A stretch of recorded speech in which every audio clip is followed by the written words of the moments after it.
Hello every one. അപ്പോൾ നമ്മുടെ ഇന്നത്തെ വീഡിയോ എന്ന് പറഞ്ഞാൽ ഒരു ഷോപ്പിംഗ് വ്ലോഗാണ് കേട്ടോ. ഒരു കുട്ടി ഷോപ്പിംഗ്. അങ്ങനെ ഞങ്ങളിതാ കൊമേഴ്ഷ്യൽ സ്ട്രീറ്റിൽ എത്തിയിട്ടുണ്ട്. അവിടെ ഫസ്റ്റ് തന്നെ ജെൻസിൻ്റെ സെഷനിലോട്ടാണ് വന്നത്. ടീഷർട്ട്സൊക്കെ നോക്കി ഇപ്പോൾ ട്രൈ ചെയ്തുകൊണ്ടിരിക്കുകയാണ് നീലേട്ടൻ. ചിലതൊന്നും കാണുന്നതിനുള്ളൊരു ഭംഗി ഉണ്ടായിരുന്നില്ല, ചിലതിൻ്റെ മെറ്റീരിയൽസ് നന്നില്ലായിരുന്നു.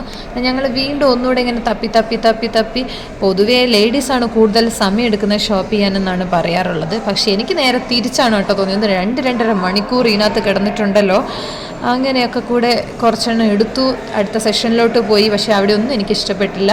നേരെ ഞങ്ങൾ കുഞ്ഞുങ്ങളുടെ സെഷനിൽ പോയി. അവിടെ കുഴപ്പമില്ലായിരുന്നു. അവിടെ നിന്ന് 2-3 എണ്ണമൊക്കെ മേടിച്ചു. എന്നിട്ട് നേരെ ബില്ല് ചെയ്തു. ഞങ്ങളിപ്പോൾ അതാ ബില്ല് ചെയ്ത സാധനത്തിന് വെയിറ്റ് ചെയ്യാണ്. സാധനമൊക്കെ എടുത്ത് പുറത്തോട്ട് ഇറങ്ങിയപ്പോഴാണ് കണ്ടിരിക്കുന്നത് പൊട്ടാറ്റോ ട്വിസ്റ്റർ കണ്ടു കഴിഞ്ഞാൽ നീലേട്ടൻ പിടിച്ചാൽ കിട്ടത്തില്ല. ഭയങ്കര ഇഷ്ടമാണ് പൊട്ടാറ്റോ. അങ്ങനെ അതൊക്കെ മേടിച്ച് കഴിച്ചുകൊണ്ടിരിക്കുന്ന സമയത്ത് നന്നായിട്ട് മഴ പെയ്തു. അതുകൊണ്ട് ബാക്കി എടുക്കാൻ പറ്റിയില്ല.